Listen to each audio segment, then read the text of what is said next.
So I wanted to do part 2 of my testimony.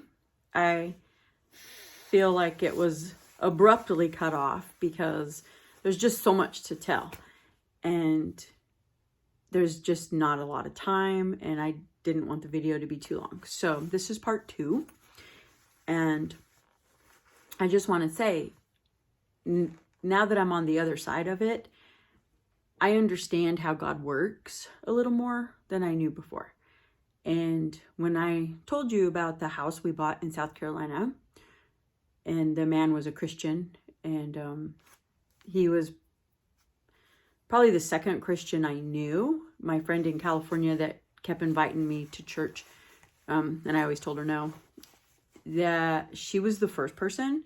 She wasn't super aggressive, but I knew she was a Christian, and that was it. Like, she didn't overly invite me or anything like that. Then when I got to South Carolina, the man we bought the house from, I knew he was a Christian, and I felt so good about buying his house, and I felt like he was 100% honest, and he was, selling us a great home that he loved and took care of. And his children were amazing, and then I called him and asked him about the daycare.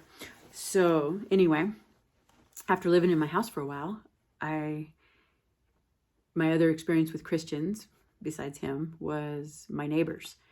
And I met my neighbors. They homeschooled their kids, which I thought they were insane. Their kids would be running wild in the yard all day. And I just thought, wow, they have no control. And I'm going to, do what everybody does. And I sent Audrey to kindergarten in South Carolina.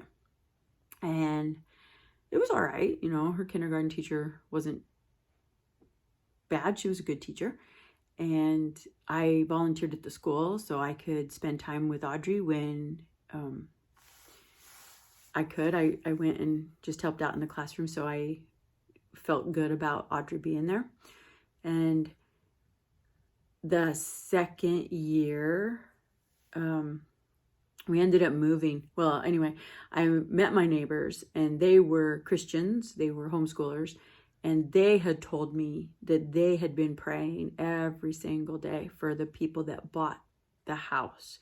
They wanted good neighbors with kids, and they prayed every day that God would answer their prayers and that they would get a young family in there with little children and that they could all be friends. Well, all of their children were the same age as my children, so it was kind of funny. And I just didn't really think much of it. I'm like, oh, you prayed for your neighbor? That's weird. But I found out, so they were praying for me, and they didn't even know who I was in a roundabout way. So they were probably the first people to ever pray for me, was my neighbors praying for whoever moved into that house. There are no coincidences, is what I find. So homeschooling, that's a whole nother deal. So we moved from South Carolina to North Carolina, and I had talked to my neighbors a lot about homeschooling and stuff. I wasn't interested in it. But when we moved to North Carolina, North Carolina had different laws, and he went into public school as a 4-year-old, and Audrey was in first grade. So I had a kindergartner and a first grade. Even though they're 2 years apart in age, they were 1 year apart in school because of the laws in the different states. And it was a rough year for a 4-year-old to be in kindergarten. And he spent a lot of time getting told what to do and being in trouble for doing silly little things that I just thought were ridiculous. And the schools had thought, oh, he needs to be on medication and he's just too hyper and all this stuff. And I was absolutely against medications. So I took him out of school.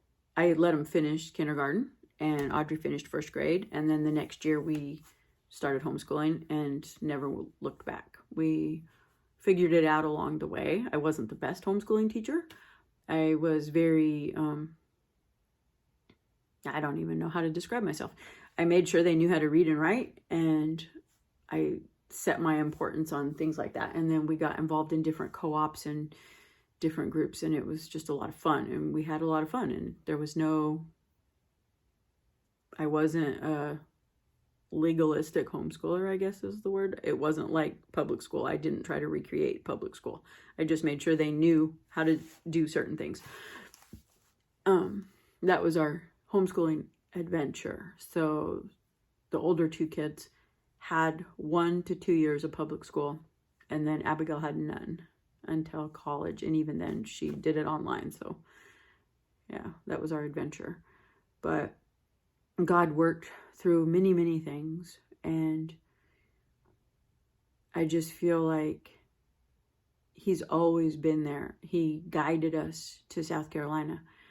He took me out of the familiar of my family and being close and having people to help me in my support system. And when I got to South Carolina, I needed help and I was desperate. And I went from being nobody's going to touch my kids to I need some help. And I ended up at a church for help. And that's not a coincidence. And I believe that God put me right there in that church. I really thought about it. Like, where do I want my kids? And I was looking into Montessori schools because you hear all these great things about them. And, ooh, my kid can speak French or whatever. And I ended up being like, I need somebody I can trust my kids with, because I didn't trust anybody with my kids. I never even had a babysitter, ever. I would fly my mom out or something. If I needed to do something, it would be a family member. I trusted no one with my children. So when James and I got married, you know, neither one of us were Christians. He came from a very interesting background of a cult religion and a nightmare, really. So he was turned off to churches. I came from my mom's cult, which I got kicked out of and thought that was great. And so I wanted nothing to do with religion. But God got us to where we needed it. And James didn't immediately go to church with me. He had no interest in it. So I went by myself with the kids. And that went on for like 3 years. And I prayed and prayed and prayed that he would accept Jesus and find, you know, God, so that we could be that family together. And I was starving for knowledge of God. I read everything I could get my hands on. I did every Bible study I could get to be part of. And I went to church on Wednesdays. I went to Bible studies. I went to MOPS group. I went to church on Sundays. And, you know, I would do Sunday school on Sundays and then go to church. So I was there 3 days a week, a lot. And I loved it. And I couldn't learn enough. And so I would take every class there was. And we ended up moving a couple more times. We went from South Carolina to North Carolina to Indiana. And once we got to Indiana, you know, years had passed. And I found a fantastic church there. It was just amazing. And one day I was really, really, really sick, really sick. And I couldn't get the kids to a practice in a church, and James had to take them, and he never went to church, ever.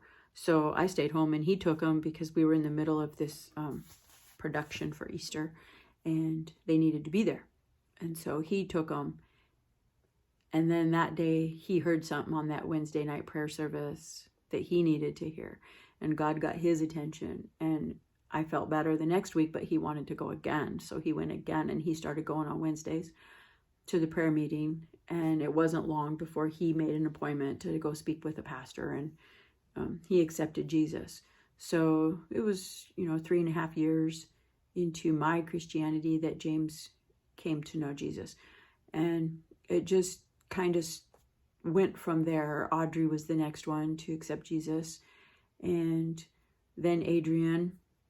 And many of my brothers and sisters and my mother, after I was saved, it just kind of went through the family because I couldn't shut up about it. And I was telling everybody about it.